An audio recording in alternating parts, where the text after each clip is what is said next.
lorsqu'on injecte à répétition le produit ARN messager, ce qu'on observe, c'est qu'à partir de la troisième injection, il y a une hausse très importante des IgG4.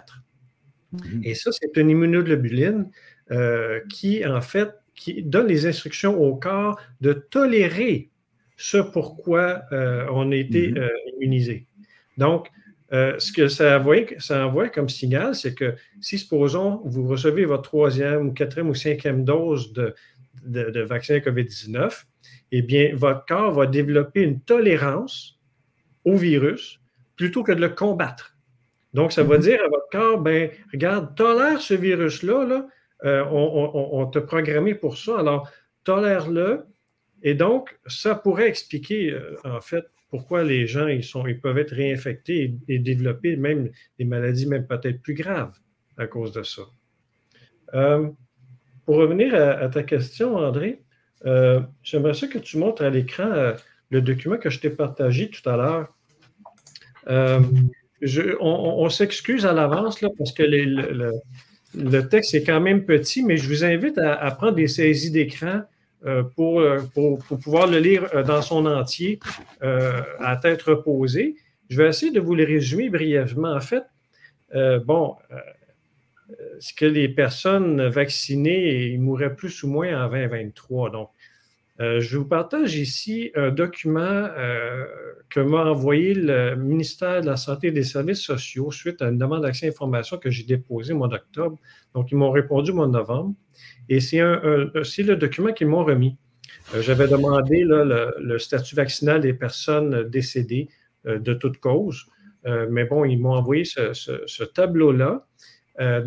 Qui contient le nombre de décès en lien avec la COVID-19. Donc, ça veut dire à cause ou avec la COVID-19. Donc, il y a cette étiquette-là COVID-19 là, qui est attachée à ces personnes décédées-là, selon le statut vaccinal. Et ça, c'est une donnée qui, au Québec, n'est pas... en fait, elle est cachée depuis trop longtemps, à mon avis. Donc, dans le tableau, vous allez voir, vous voyez... Bon, les années 2020, 2021, 2022, 2023 à gauche. Ensuite, on a les décès, les nombres de décès par statut vaccinal. Et donc, dans la deuxième colonne, le statut vaccinal est inconnu. Donc, c'est quand même assez étrange qu'en 2021, on a encore des statuts vaccinaux inconnus, alors que ça fait 2-3 ans qu'on sait, on a eu le temps d'avoir accès aux données et tout ça. Bref. Mais si on se concentre, il y a des réserves sur les années 2020 et 2021 qu'on peut comprendre, mais si on regarde l'année 2022, on remarque qu'il y a, par exemple, parmi les décès de personnes non adéquatement vaccinées, il y en a eu 212. Et des personnes adéquatement vaccinées, donc ça, c'est 2 doses ou une infection, une dose. Donc, à l'époque, c'était considéré comme adéquatement vacciné. Eh bien, il y en avait 4841 décès. Donc, c'est pour un pourcentage de 95,8 % des personnes qui sont décédées en 2022 qui étaient adéquatement vaccinées. Et la couverture vaccinale en 2022 était autour de 84,7 %. Et donc, on voit que les personnes adéquatement vaccinées étaient surreprésentées. Les personnes décédées étaient surreprésentées lorsqu'elles étaient adéquatement vaccinées. Et donc, c'est tout à fait le contraire de ce qu'on se serait attendu si les vaccins ARN messager COVID-19 avaient protégé, évidemment, avaient prévenu les décès. Et ça, c'est vraiment extrêmement troublant. C'est la première fois que j'en parle publiquement. Ensuite de ça, en 2023, tu te dis, bon, ça va peut-être s'améliorer, mais non, c'est encore pire. Alors là, on arrive avec un taux de 97,1 % des personnes qui sont décédées qui étaient adéquatement vaccinées.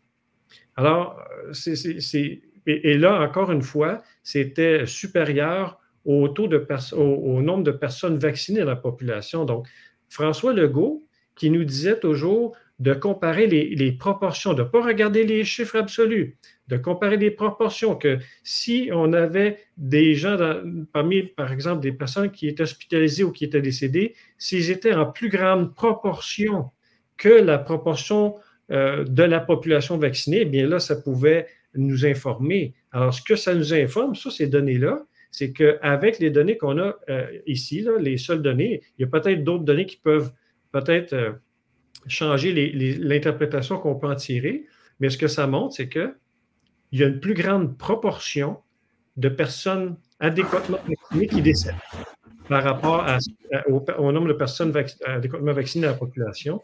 Et donc, c'est extrêmement troublant. Et je demande au gouvernement et aux autorités de prendre action.